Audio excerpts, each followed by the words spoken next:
And so, yes, next step is essentially TrajNet. We are going to show the results of the TrajNet trajectory challenge that we had. And now I give, yeah. So I think now Alex or Part can take the lead here. Hello. Can you see my screen? Yes. Okay, great. So hello everyone.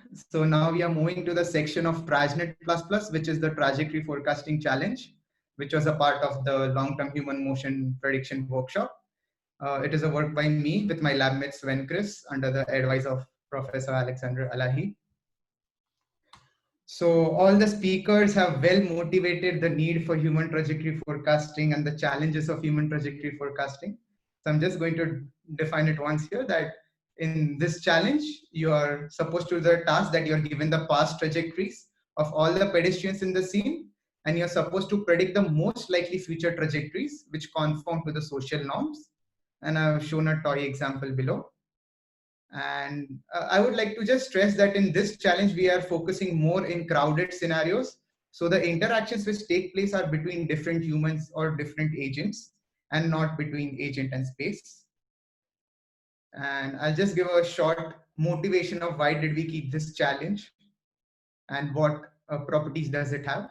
So those working in human trajectory prediction must have seen that the different algorithms for human trajectory prediction are applied on standard data sets like BV data sets or ETH UCY data sets. However, if you take a baseline result of a constant method of different papers and see their values, there is a high variance in the baseline results.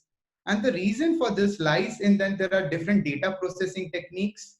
Everyone can use a different training and test splits, and evaluation can also be done in a different domain. So it's not easily possible to objectively evaluate different methods as numerous papers starts popping up in literature.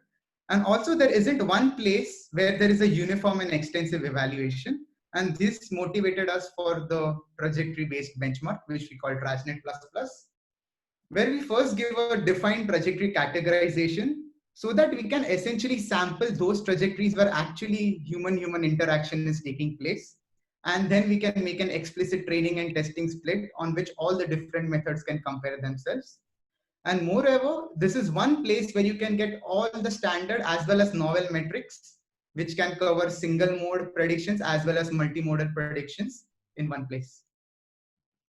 So for trajectory categorization, we define a hierarchy of static trajectories, those trajectories which are really short in length, linear trajectories where there aren't much any interactions taking place, and non-linear trajectories which can be interacting as well as non-interacting. And through this categorization, we can actually sample those trajectories where interactions are taking place and can thus check the validity and performance of different models. For example, one of our interacting trajectories is a collision avoidance between people. And I can show some examples in real world data sets where there is collision avoidance taking place. And on top of this, this challenge had an extensive evaluation. Commonly used unimodal evaluation metrics are just average displacement error and final displacement error. But these are not representative of good models. Good models are those which can also do additional tasks like preventing collisions. So we also give collision metrics in our evaluation benchmark. And now different models are coming up which do multimodal evaluation, as shown in one talk today using generative models. So we also have multimodal metrics present here. And finally, our data sets for this challenge were focused in highly crowded scenarios to model agent-agent interaction. So there's the standard data sets of ETH, UCY, recently released wild track data set, a CFF data set, which is of the Lausanne train station collected at EPFL itself, and a newly released LCAS data set. And on top of that, we also are propose different synthetic data sets in which the parameters of the simulator were calibrated on real world on top of this. So this was the challenge. And we also provide these resources, which I feel will be useful even beyond this challenge. where we provide different baseline codes like social force, social LSTM, social GAN, and we are adding baseline codes every day. And it's necessary to compare with this baseline code. As Adrian said in today's talk, that even constant velocity models are an important baseline which need to be compared. So we are trying to make a repository where people can access all these baseline codes. There is also a blog to getting started with our framework, and AI Crowd was the place where the challenge took place. So more updates with respect to TrajNet++ will keep on popping up soon. And regarding the challenge statistics for ICRA, we had 104 participants and over 200 submissions were made. Like participants can do multiple submissions.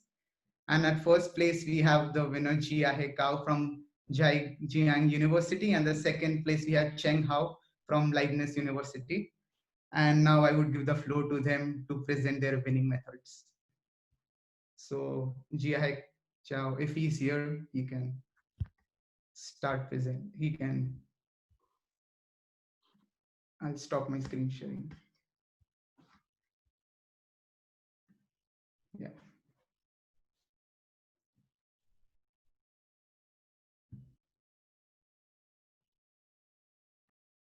Okay, can you see my shared screen? Yes. Okay.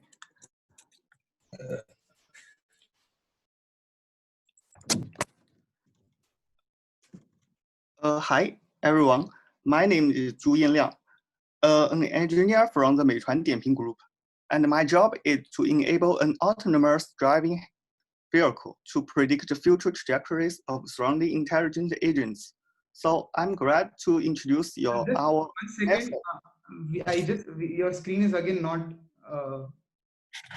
shared for some reason. Or it's blank. Like, have you kept it intentionally blank?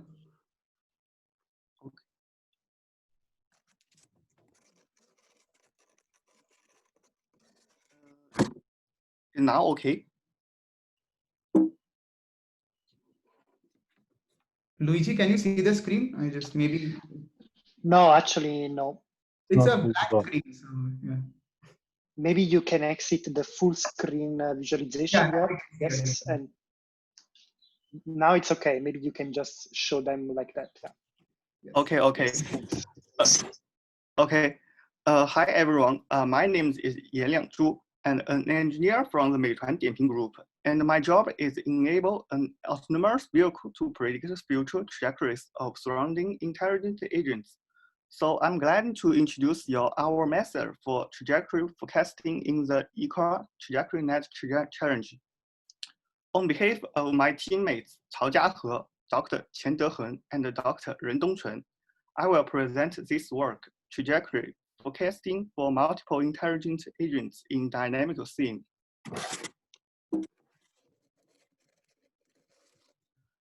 Our method consists in 3 parts: an LSTM-based encoder, a decoder, and an interaction module. The encoder takes the observed trajectories of all pedestrians and output a filter of historical move patterns. This filter is then fed into the decoder to generate the prediction trajectories in the future.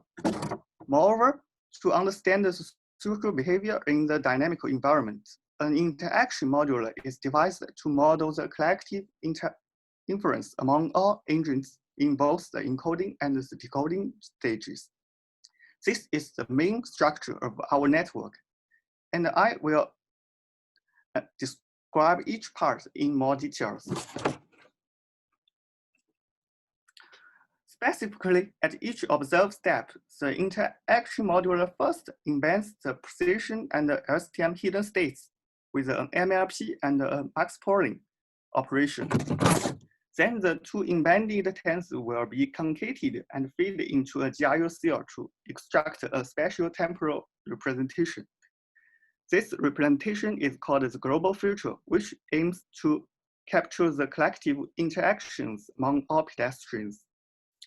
Then this feature is sent to each code, encoding LSTM, which responding to a certain pedestrian. The encoding LSTM compute the private social future through an attention function and embeds the future for the next turn step. At the decoding stage, there are two differences from the encoding phase as mentioned earlier. Firstly, the intention module updates its internal states using the prediction positions at each previous time rather than ground truth data. Secondly, the hidden states of the decoding LSTMs are initialized by the output of the encoder and a random noise, while the hidden states are initialized to zeros in the encoder. By the way, similar to existing methods, we use a random noise to capture the multimodal distribution of the future trajectories for each pedestrian.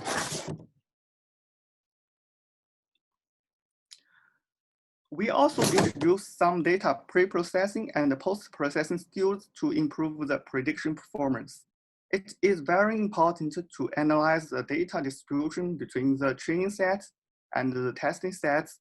We introduced 4 techniques to normalize the training data, such as balanced sampling, dataset reconstruction, sense rotation, and sense centralization.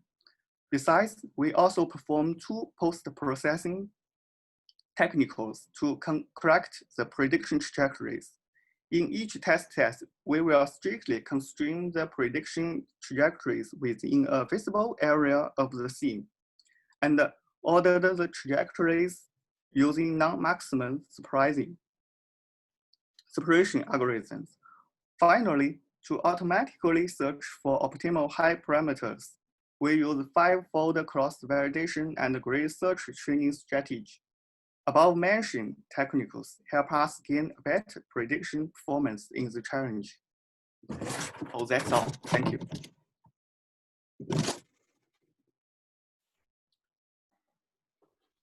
Thanks. Maybe we can go on with the second place, right? Yes, the second. Sheng. Yeah, please. Okay, so could you stop sharing your screen so I can start sharing my screen? Okay, okay.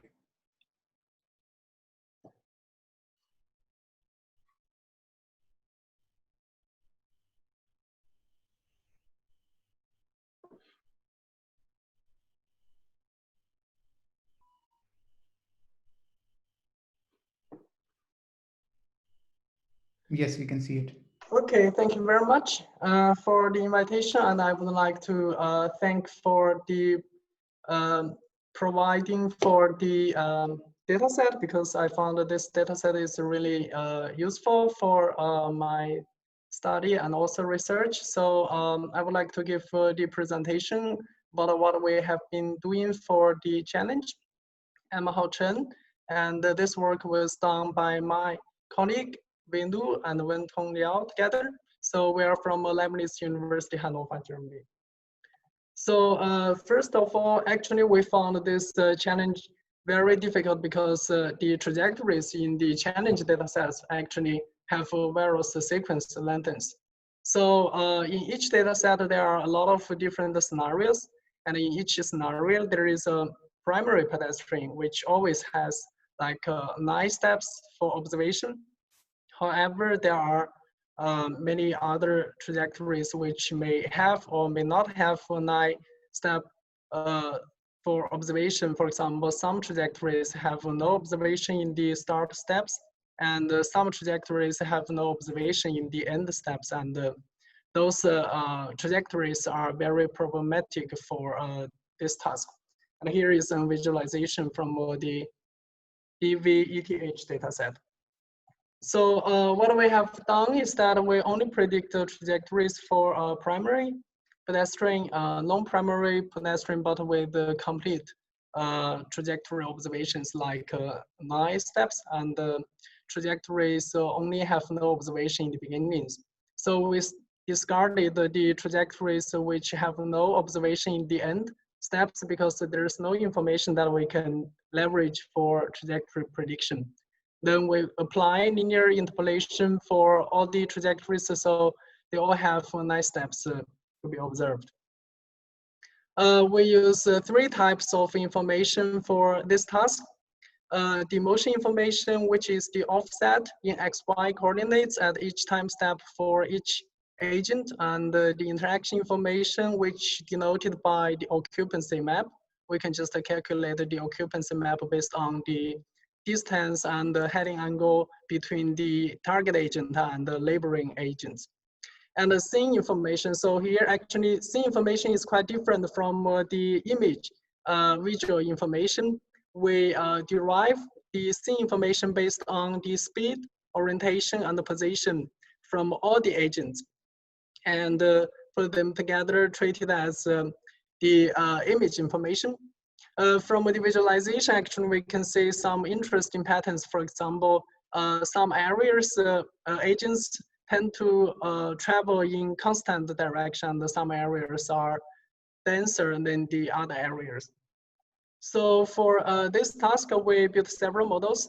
The first model we used is called a multi-context encoder network. It has an encoder and a decoder. So inside the encoder, there are 2 branches.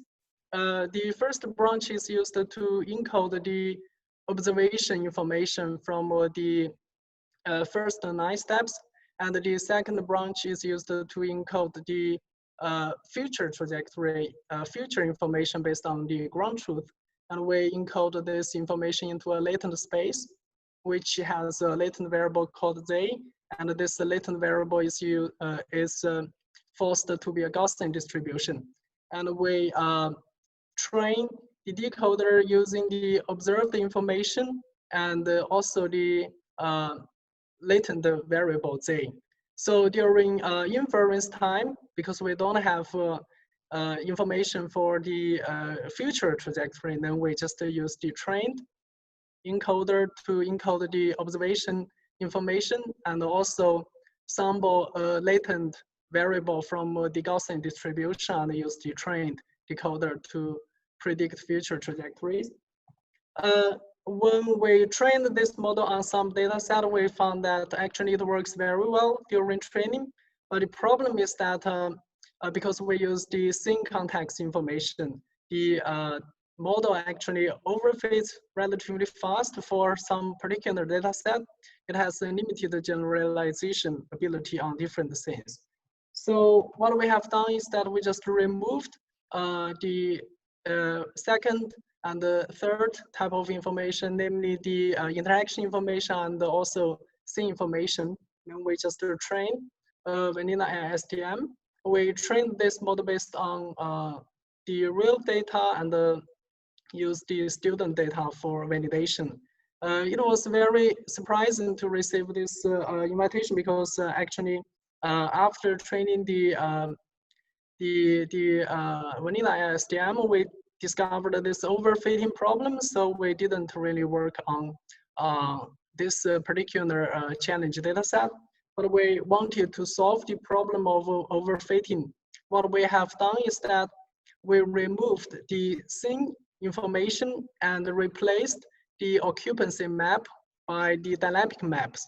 So the dynamic maps here actually works quite similar as the scene information, but we only use the motion information derived from the coexisting laboring road users in relation to the target road user at each time step. And we modified the pipeline of our framework. So we add multi-head attention to the dynamic maps in order to interpret the interconnections from the target road user and the laboring road users. And we called this framework as attentive maps encoder network for trajectory prediction. The paper of this pipeline or this study will be available soon on archive.